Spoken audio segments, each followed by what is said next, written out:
So, I mean, first off, you're a very unique guy. You're very different from most of the other musicians that we've had on here so far. So, just for Oh, those thank you. for those who may not be too familiar with your work, can you tell us a little bit about who you are and what you do musically? Okay. Who I am? I am Ben Robson.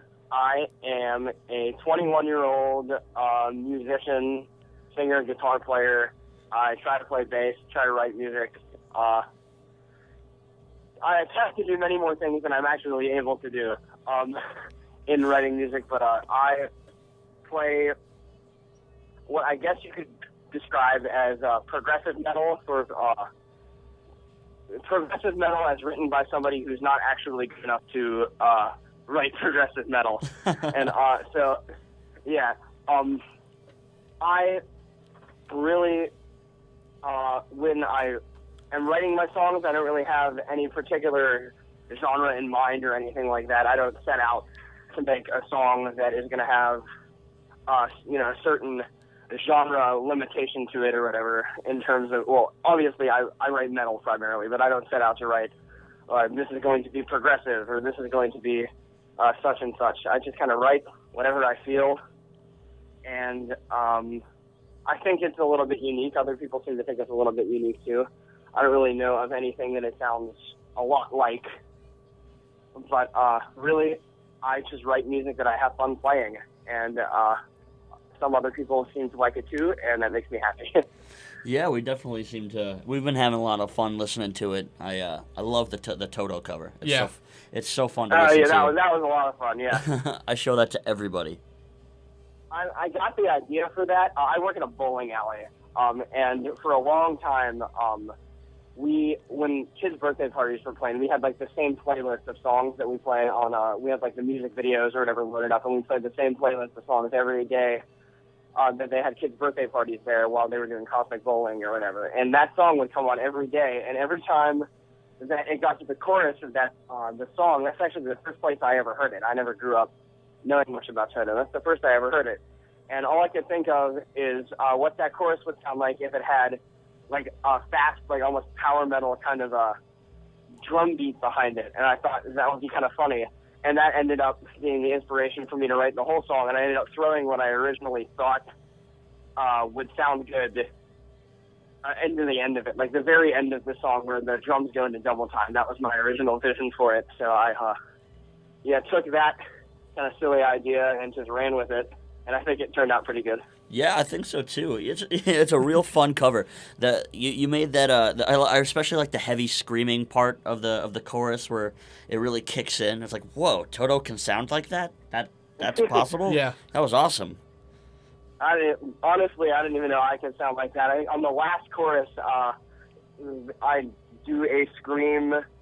I think it's the last time before like the very end part of it, where you're like, I bless the way, and that part.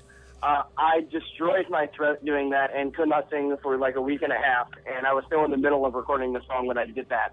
So that was ill-advised. I mean that real high note was the turned out pretty best. fun. yeah. that high note you're talking about, that's like my favorite part of the song. The why from now. That's like the coolest part. And it sounds good, but it did not feel good. Oh, I can bet. imagine. So I'm glad you like it, though. I'm glad you like it. So a few years ago, you won a contest to sing with Nevermore, and since then, you've been a favorite on the site metalsucks.net. Can you tell us a little about your experience with the contest? Oh, okay. Yeah, when I first, I think honestly, that was one of the first things I ever read on Metal Sucks. I was not really familiar with Metal Sucks before I heard about that contest, which is the website that I went on sometimes. Like I would be on, certain forums, and they would link to articles from there. And one of the ones that I just happened to stumble across was the article where they were talking about how Nevermore is having a contest, and I've enjoyed Nevermore for a long time. And they said that whoever writes the best original song, like vocal-wise, over the new instrumental version of the new Nevermore song, wins the grand prize of getting to sing on stage with them. And the caveat was you have to be 21. And at the time, I was only 19, so I was kind of bummed out. But I decided I was going to do one anyway, even though I figured that I wasn't going to win. I just thought it would be fun to do because I've always liked Nevermore, and for some reason I've always been able to do a pretty good impression of Laurel Dane. I think it's just because we have similar vocal ranges, and so I set out to sing as much like Laurel Dane as possible in my original song, and just wrote lyrics that I thought sounded like something Nevermore would write.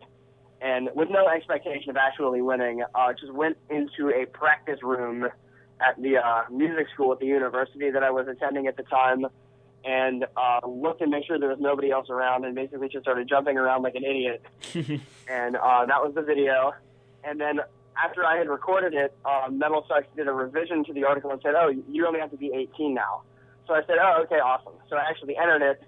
And I had no idea that I was going to win because there were a lot of entries from people who were better singers than me or people who had more well-done videos than me. And honestly, I thought people just wrote better songs than me, to be honest.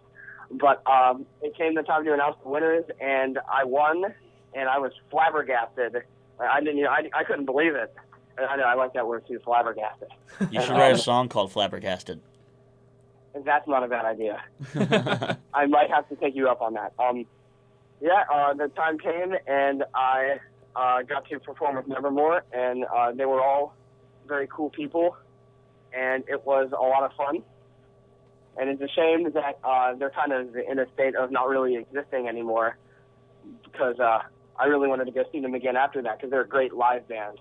But it was a huge rush to get up on stage and actually perform with those guys, because they're some of the best musicians in metal. Oh, absolutely. Yeah, I've watched those videos a whole bunch of times with you singing, and it's real cool.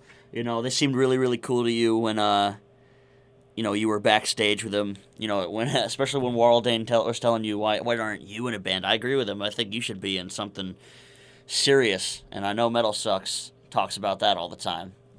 Oh yeah, they thought I should be the new singer for Killswitch Engage. I don't know if that was going to happen. I actually did end up. One of my friends told me that I should send them an email back when they were doing the auditions or whatever. So I sent them an email saying that hi, I'm Ben Robson, and I would like to be the new singer for Killswitch Engage. But I just felt like an idiot writing it because I really didn't. And I knew they were going to put Jesse Leach back in the band anyway. Yeah, I think everybody saw that one coming. Yeah, I mean, I have attempted to get bands together in my life to like play shows and things like that. It generally falls through because one of the main reasons it falls through is because for the life of me, I cannot find anybody that can play drums and wants to play drums. Most of the people that I find can either want to play drums and can't play drums, or can play drums and don't want to play drums. So most of the bands that I've ever tried to put together kind of fall through. Honestly, my focus in general is going to college and getting a degree right now. After I get out of college, I'll see about what I can do in terms of attempting to get a touring band together for the hell of it. But for now, getting an actual full-time band together isn't something that's high on my agenda. I just like doing music in my spare time. Yeah, definitely, man. Good for you. Yeah, man. Good for you on the going for college and stuff. That's definitely important.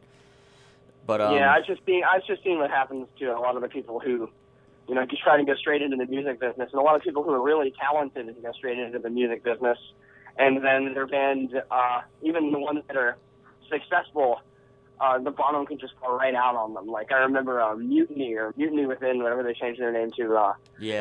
One of their guitar players even was still in high school, and he dropped out of high school to be in Mutiny Within, and they had success for like 2 years, and a lot of people knew who they were, and then all of a sudden the bottom just fell out on them, and now they're not in a band, running out of money, and that's just not a situation that is enviable.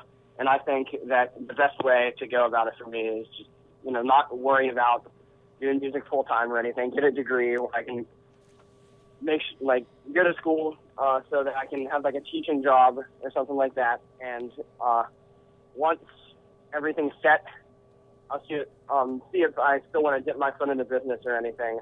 But it's just like in today's environment, it's really, really hard to get a good foothold in the industry. Absolutely, I know tons. Comes and goes.